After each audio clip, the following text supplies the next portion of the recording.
जिस टिकटॉक की घटिया वीडियोस को देखकर सरकार ने इंडिया में इसे बैन कर दिया था और अमेरिका हंस रहा था, अब वही अमेरिका इसे अपने देश में बैन करने की तैयारी में लगा है। जैसे इंडिया के छपरियों का रोजगार टिकटॉक से इंस्टाग्राम पर आ गया, कुछ ऐसा ही हाल आज अमेरिका का भी होने वाला है। सबसे पहले जानते हैं कि अमेरिका में टिकटॉक को लेकर क्या चल रहा है। ऐसा कहा जा रहा है कि अमेरिका बहुत जल्द टिकटॉक को बैन करने वाला है। टिकटॉक को बैन करने के लिए अमेरिका एक तरह का इलीगल ग्राउंड तैयार करने में लगा है। द वॉल स्ट्रीट जर्नल की एक रिपोर्ट की माने तो टिकटॉक की पेरेंट कंपनी बाइटडांस को अमेरिकी सरकार ने एक लेटर दिया है, जिसमें कहा गया है कि टिकटॉक अपनी कंपनी की एक बड़ी हिस्सेदारी किसी अमेरिकी कंपनी को बेचे और अगर ऐसा नहीं होता तो अमेरिका इसे पूरी तरह से बैन कर देगा। वहीं चीन ने अमेरिका पर बड़ा आरोप लगाते हुए कहा कि अमेरिका चीन पर दबाव बनाना चाहता है और चीनी कंपनीज को बर्बाद करना चाहता है। इसके अलावा चीन का कहना है कि चीन अपने किसी भी कंपनी या ऐप का इस्तेमाल अपने फायदे के लिए नहीं करता। वहीं अमेरिका की शर्त पर टिकटॉक की पेरेंट कंपनी बाइटडांस का कहना है कि टिकटॉक कंपनी का 60% हिस्सा वो पहले ही दुनिया भर के ग्लोबल इन्वेस्टर्स को दे चुका है, जबकि 20% हिस्सा टिकटॉक कंपनी के लिए काम करने वाले कर्मचारियों के पास है। बाइटडांस के अनुसार टिकटॉक का केवल 20% हिस्सा ही कंपनी के फाउंडर्स के पास है।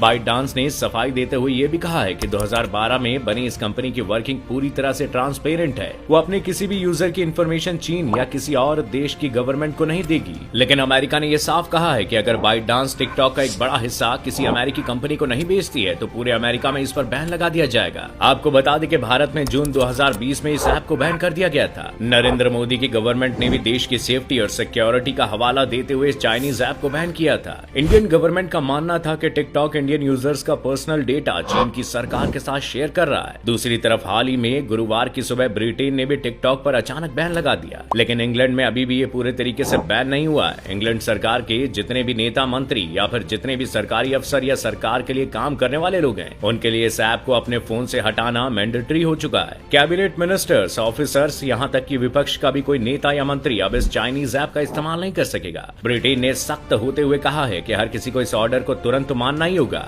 ब्रिटेन गवर्नमेंट ने यह भी कहा है कि हमने ये फैसला नेशनल साइबर सिक्योरिटी सेंटर की जांच के बाद लिया है। उनका कहना है कि इस ऐप की वजह से देश की सिक्योरिटी खतरे में। चलिए अभी आपको ये समझाया जाए कि चीन के ये ऐप किसी भी यूजर का या फिर किसी देश की सिक्योरिटी के लिए क्यों खतरा है। इसे आप ऐसे समझिए कि कोई भी ऐप जब भी आप फोन, लैपटॉप या कंप्यूटर में डाउनलोड करते हैं तो वो ऐप आपके फोन की हर एक चीज का एक्सेस मांगता है, जिससे यूजर का जो पर्सनल डेटा है वो बड़ी आसानी से इन ऐप्स को बनाने वाली कंपनीज के पास चला जाता है, जिससे ये किसी भी देश की सरकार या फिर किसी भी आदमी को शेयर करते हैं। खैर ऐसा होता तो नहीं है, लेकिन कहते हैं ना कि हर आदमी की कीमत होती है और उसी कीमत के बदले हमारा ये डेटा पब्लिक हो सकता है। वहीं टिकटॉक पर इस तरह के आरोप लगते रहे हैं कि वो यूजर्स का पर्सनल डेटा चाइनीज गवर्नमेंट के साथ शेयर कर रहा है। चीन इंडियन यूजर्स की इस पर्सनल इंफॉर्मेशन के जरिए बहुत कुछ कर सकता था। वैसे ही भारत और चीन का विवाद खत्म होने का नाम नहीं लेता और इसीलिए मोदी सरकार ने 3 साल पहले इस पर बैन लगाया था। साथ ही इंडियन गवर्नमेंट ने इस ऐप पर पोर्नोग्राफी को बढ़ावा देने के आरोप भी लगाए थे।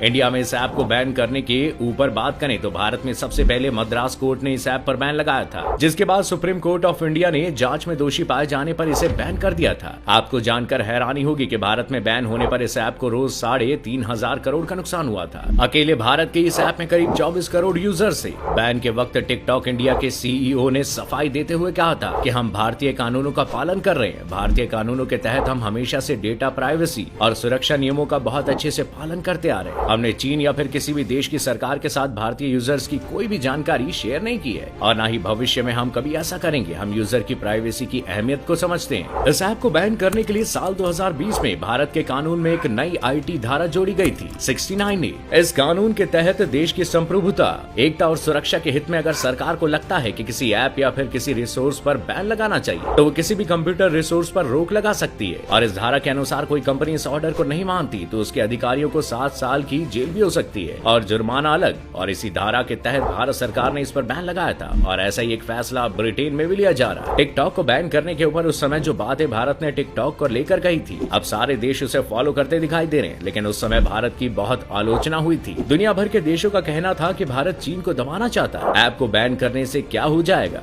बड़े बड़े बुद्धिजीवियों का कहना था कि एक ऐप को बैन करके आप क्या कर लोगे, और अब देख लीजिए पूरी दुनिया अब वही कर रही है जो भारत ने कई साल पहले किया। लेकिन उस समय तो भारत को ही बेवकूफ बताया जा रहा था। आप लोगों का इस पर क्या सोचना है, हमें कमेंट करके जरूर बताइएगा।